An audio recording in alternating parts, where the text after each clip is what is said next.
What's up, baby? Today's show is sponsored by Southern New Hampshire University. Yeah! We talking about proper preparation. We're talking about trying to be better at life. How can we improve, right? Whether we're talking about just as an individual, how do we improve if we're talking about in the job space? I mean, whether we're talking about just all the different ways to be prepared for the next step, for that next task. Southern New Hampshire University and some of these online degree programs that they are offering. Come on, baby. You can't beat this. And they have super competitive low tuition rates that are, like I said, going to prepare you for whatever your next steps might be as it pertains to your professional career. It's not too late. I mean, shoot, what you waiting on? I mean, you're watching me, but what you waiting on? Come on, man. You see the link right there, right?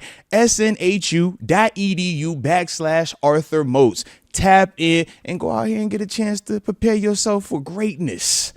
But now it's time for regularly scheduled programming. Greg Yeager, can you guys grade the past few drafts? Few means three. What, last year? I mean, it's all a bunch of them still TBD. I'll do my best though. Because I'm trying to think. I still really like last year's. Okay. Fautanu and Roman Wilson didn't play though. Yeah. Frazier though. Yeah, Frazier was high awesome. level. McCormick high level. Right. Peyton Wilson high level. I'd still give that at least an A. I mean, we talking about three. And do you include Beanie Bishop as well? That's another dude that was a high level contributor. Yeah, throw him in. Yeah. Year before that was that Benton, JPJ. Yeah. Broderick. Who else? We drafted someone Hold on. I'm a little bit later. I'm about to say, yeah, let me see. Right. Herbig, right? Yeah, Herbig. Mm-hmm. Am I missing someone? Ben, JPJ, Herbig. Alrighty. Let's. Yeah, that's a good draft too. I wouldn't say A right now. We have more information on them. Yeah. That's probably a B plus, A minus. Hold on, I'm getting to the whole list. Because I know we're gonna forget somebody on this thing, man. Alrighty.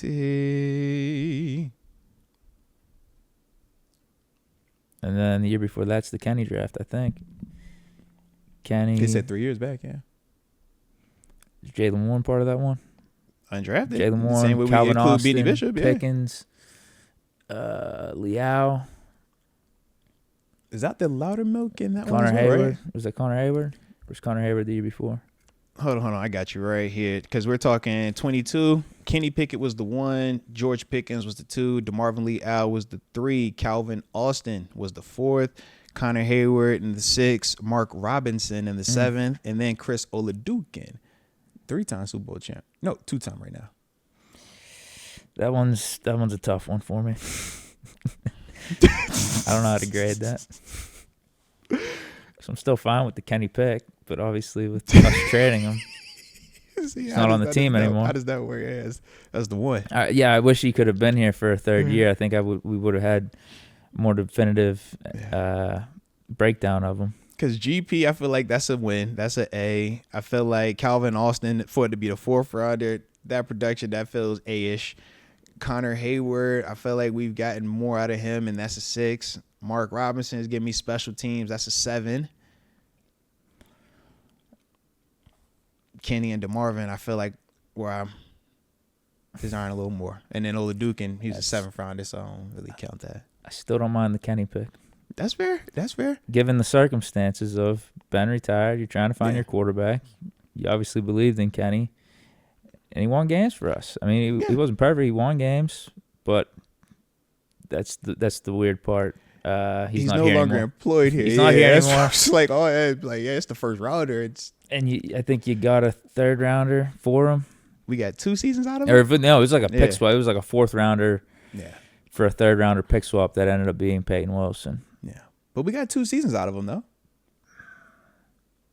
Like, I like the pick. Obviously, didn't love how it ended here with us trading him. Would have liked to see in a year 3. Man, that's tough. I don't know. I mean, I can't grade it an A. There's no way I can grade it an A. I was trying to figure out how you was about to talk yourself into this one. I'll probably give it a B or something, and it could be worse than that if it wasn't for like me just liking that we drafted Kenny. Right. Because I was like, yeah, it could probably be when worse your than first that. It could round probably to be going after two, I'm like, whoa. That could probably be a C+ or something. Yeah. Obviously, Pickens was a good pick. Liao, nothing. Calvin Austin, so. Connor Hayward. I mean, yeah, Connor Hayward, Mark Robinson. You see what I mean? Like, they're late round picks, but it's like they've stuck around. Mark been here for 4 years now, so it's like you do special teams. I think, you on occasion have some defensive snaps. I think whenever you're grading it, you got to look at the earlier picks and probably weigh them higher than the 6th and 7th round picks. And that's the unfortunate part. Yeah. I think we've had some good drafts. Yeah, I was gonna say some people that we left off of 2023's class. You said Broderick, JPJ, Keanu Benton, Darnell Washington, Nick Herbig. We also had a Corey Trice in there as well, and then Spencer Anderson. He was the final 7th round pick. I low-key forgot that he was even drafted. But he's kind of stuck around, giving us some snaps and stuff like that on occasion. And then obviously last year's draft, Logan Lee and Ryan Watts were the only two that we didn't bring up. But we got nothing from them. Ryan, he had the one.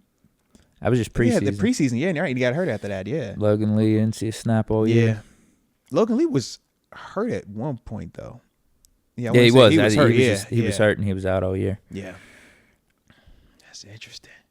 Shoot, all right. So there's still some TBD. Can we talk the 2021 class, particularly these last two drafts? What about the 2021 class? Because that technically is the full 4 years. All right. So we could grade that, right? Yeah. Because I don't care. Yeah, that's Najee Harris, Pat Freiermuth, your man Kendrick Green. Oh my God. My guy Dan Moore, Buddy Johnson, Isaiah Loudermilk, Quincy Roche, Trey Norwood. Shout out to Trey Norwood and Presley Harvin. Oh my God. Because it's been a full 4 years with them. That's tough. I feel like 1, 2, and the 4th round pick I like. I like Najee. I think that's a win. I think Move was a win. And I think Dan Moore was a win. Everything else, I'm like, Presley is a 7th rounder, but you were a punter that got drafted. That is like the equivalent of a 1st rounder. When you're a punter, you get drafted. The specialists don't get drafted. So I look at that a little I really different. don't like that draft. Yeah. So I look at that a little different, man. But I like Najee. I'm like, yeah, you gave me 4 years. You did what you're supposed to do. Move, you were a 2nd contract guy. You did what you're supposed to do. Dan Moore, you probably will be a 2nd contract guy. I don't know if he'll be here, but it's like, if 3 of my dudes are going to get next due somewhere else, that means at least hit that. Regardless if I'm paying you or somebody else is paying you. Like, you've been good enough that we think you should continue on playing in the NFL. Whereas, some of the other dudes in that same class will feel less strongly about. You paying Kendrick Green this year? No. I mean, I think part of why I look down upon that draft is just the principle of drafting Najee in the 1st round. Okay. The running back. Okay. That's a tough one.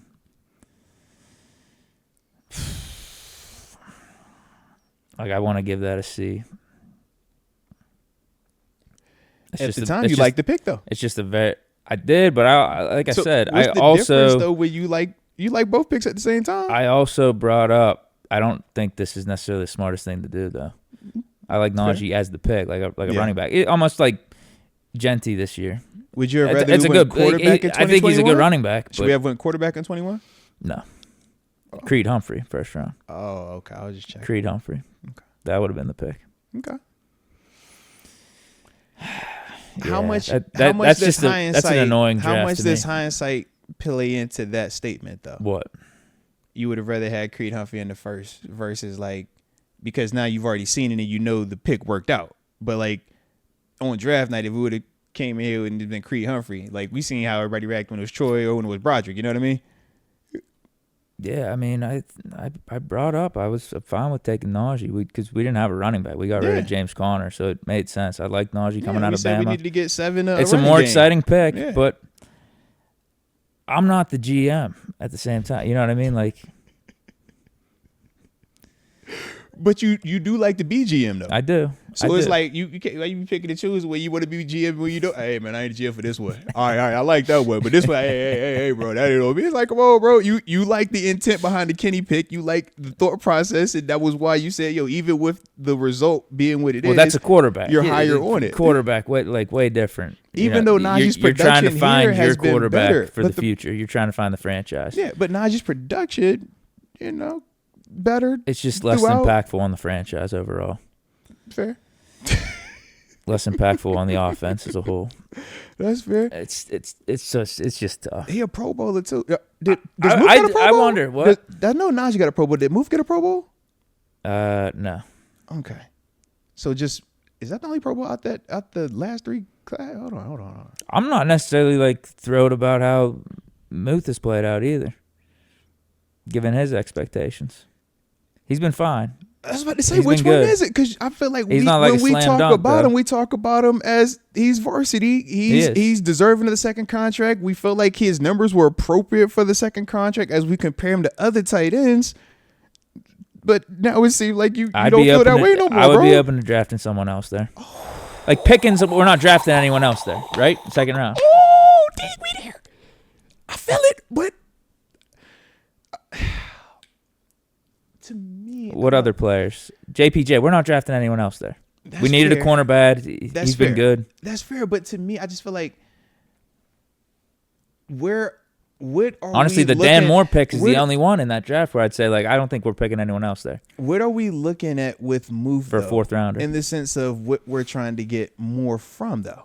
Because the next class of tight end is the Travis Kelce's, the I think Brock it goes back Bowers, to the impact of the dudes, position though as well. Okay, I think that's what I come back around to. Yeah, because I'm as a whole, he's been impactful to our offense. As a whole, he's helped the Steelers more than he's hurt them. You know what I mean? He's been good, right? Yeah.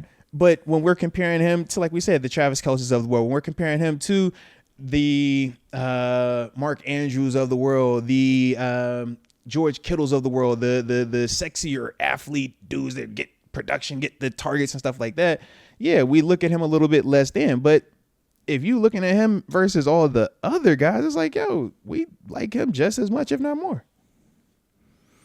Yeah, he's been good. But again, I think the door's open for picking someone else there in the second round. I think that's why that draft bothers me a little bit. Even though, yes, we've seen Najee do the 1,000-yard years 4 times in a row, Muth being fine. It's just those two positions and the impact of those positions on the overall offense. Okay. And then just completely whiffing on Kendrick Green in the third round. Because we needed a center, too. That's the other, we were talking about running back, center. We shot at. Freiermuth was actually, if I can remember correctly at the time, more of a luxury pick. Mm-hmm, he was. So, I mean, I was excited about the Muth pick, though, too. I'm not going to, I think he was the best tight end in the draft, from what I can remember. They were calling him Baby Gronk. Yeah. And then I would even say with Green, granted it was a miss, but the intent was I'm taking a center within the top 100 picks. They picked him 87th overall. That's legit compensation. They're saying that, I think that this is one of the best guys. They just were wrong on it. And we can go down the list throughout these draft picks, and that's kind of what we're doing a little bit of guys that they were wrong on. But I still like the overall intent, kind of like what you brought up with the intent of why we drafted Kenny when we did. It was I still think he could be good still. And that's fair. So the verdict's out on Kendrick Green. I'm sure some Kendrick Green supporters out there that think he can still be good too. I'm just not one of them. Honestly, there might be more Kendrick Green in terms of within Steeler Nation. There might be more Kendrick Green supporters now than Kenny Pickett supporters. It legit might be. There might be. Actually, no, that's a hot take. There's no chance. People when they seen Kendrick in Houston at one game. There's no chance. People saw Kendrick that one game, and the way they talk about Kendrick Green right now, you would have thought he had a Pro Bowl done. It's like, bro, he had one game. He's like, yo, Kendrick in Houston? I like that version. Like, bro, what? All right. There's too much city pull. There's too much Pitt connection for Kenny. There's no way there's more Kendrick Green supporters than Pickett supporters. That's all I'm saying. There's just no chance. But whether we're talking Kenny or Najee, though, comparing them to our previous first rounders following that, though, just listen to some of these dudes that if we were comparing the Kenny pick or even the Najee pick versus them, how do we feel about it? 2019, it was Devin Bush. Right? Terrible. 18, Terrell Edmonds. Good. Solid. But He's kind of like in the Muth conversation for me. That's real. Yeah. TJ Watt, obviously, in 17. Slam dunk. I think Muth's better than Edmonds, though, overall, like per position. I would agree. I can see that. But it's like, yeah, we could have pick your drafted poison. someone else. And don't bring up Lamar Jackson. Do not bring up Lamar. You know they was going to do that. What about Lamar When in was that, 18? 2018? Hey, it says Lamar. It's Lamar. Like, you know what Ben just did in 17? Why the heck would you want Lamar? Stop that. All right. TJ Watt was 2017. No, we obviously know heck of a pick. We love that one. Yeah, but might have got that one right. 2016, Artie Burns. Terrible. One hit wonder. He had a 1 year. One hit wonder. All right. Bud Dupree in 2015. Solid.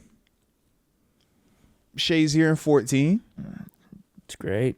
Yeah. Obviously. And then shit happened. Yeah. 13, Jarvis Jones. Terrible. Shout out my dog, Lady J, though. I don't even think we needed an outside linebacker at the time.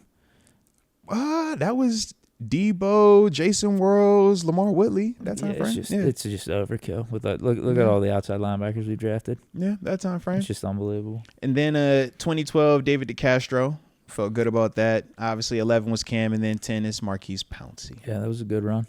Yeah. So it hasn't been completely god awful, but we could definitely have been a lot better with some of those picks. Yeah. But Jarvis was that dude coming out of Georgia, though. I would not. He was. I can't forget that part. Like, he had a lot of people around the league praying that on draft night, and we won't call in his phone. I confirm that, yeah. So I get why they did the pick. I get it, but obviously the results still do matter. And that's also real. Shout out to my dog, though. Right. All right. Man, who started that convo? Was that Greg Yeager? Shout out to Greg Yeager on that one, man. That's pretty fire, man. I hit that like button one time for the coach. And don't forget to subscribe either if you are new to the channel. Heck yeah. All right. Yeah, these two classes, the two most recent ones, are really going to have to step up to get things right, because if we're adding up all the draft classes here over the last like 6 or 7 years, it's like obviously the end product isn't enough. But these last two classes, they're still like a TBD. So if they could even be more home runs, even be better, then maybe that'll give us some hope. Fautano being awesome at right tackle, Broderick Jones flipping back over to the left, natural position. He ends up being our franchise left tackle. I think that could start changing the game for this franchise, for this team going forward. Yeah, got to hit on these picks, though. Got to do that. Partly that's what Philly did right now. They're hitting on their picks, man.